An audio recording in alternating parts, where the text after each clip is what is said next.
अस्सलाम वालेकुम, welcome to my channel. और आज की जो वीडियो है वो बहुत इंपॉर्टेंट है उन लड़कियों के लिए जो कि धागा चलाना या थ्रेडिंग जो है वो सीख रही हैं या सीखना चाहती हैं, जिनको पकड़ने में थोड़ा सा मसला है। मैं उनको राइट तरीका बताती हूँ कि किस तरह से वो पकड़ना सीखें, और फिर आस्ता आस्ता अपना अपना एक स्टाइल होता चला जाता है, लेकिन स्टार्ट आप कैसे इसको सीखेंगे। तो इसके लिए सबसे इम्पॉर्टेंट ये चीज़ है कि आप अगर तो सीधे हाथ से काम करते हैं तो आपकी जो नलकी है वो उल्टे हाथ में होनी चाहिए।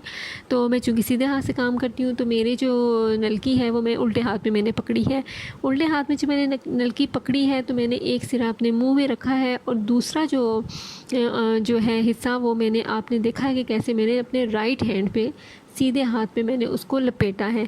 आप जब एक तरफ जब सीधे हाथ में आप 2-3 बल देते हैं, कुछ बल देते हैं, तो उसी वक्त जो है आप जो नलकी वाला जो आपका हाथ होता है उसमें भी आप देखें कि मैंने एक बल दिया है ताकि वो मेरे हाथ में मेरे ग्रिप में रहे। ये मैं इसलिए बता रही हूँ कि ताकि आपका नलकी और आपका धागा जो है वो एक जगह पे रहे और आपको वो कभी छोटा बड़ा होने का जो प्रॉब्लम होता है वो ना हो।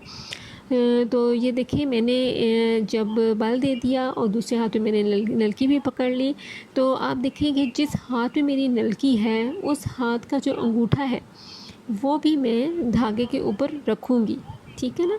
ये सारा जो प्रोसेस है ये बहुत सॉफ्टली होना चाहिए, और इसमें जो है बिल्कुल भी आपके हाथ पे ज़ख़म नहीं होना चाहिए, आपका धागा आपको बार बार लगना नहीं चाहिए।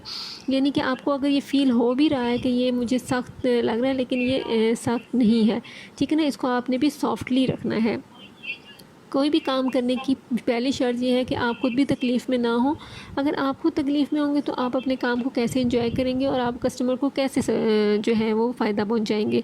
अगर आपके हाथों पे कट्स लग रहे हैं तो आप तो काम नहीं कर सकेंगे ना।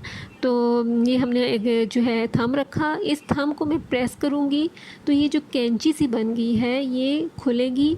हमने जो है राइट हैंड से उस कैंची को खोला, और जब मैंने उसको खोल दिया तो मेरे थंब से उस धागे को दबाया तो वो ऑटोमेटिकली जो है कैंची बड़ी या छोटी होती चली जाएगी, और इसी तरह से बाल जो है वो कैंची में आके निकलेंगे। तो अभी तो मैं आपको ये थ्रेड पकड़ना सिखा रही हूँ, तो मैं बाल निकालना भी आपको 1-2 वीडियोस में बताऊँगी।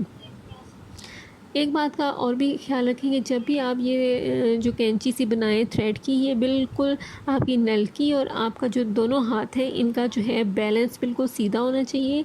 ये ऊंचा और नीचा नहीं होना चाहिए, और ये बहुत सॉफ्ट होना चाहिए। तो इस वीडियो को देखें और इसको प्रैक्टिस करें। 1-2 दिनों के बाद मैं आपको बाकायदा इसकी प्रैक्टिस भी बताऊँगी और बाल निकालना भी सिखाऊँगी। तो मेरे चैनल को लाइक करें, सब्सक्राइब करें। अल्लाह हाफ़िज़।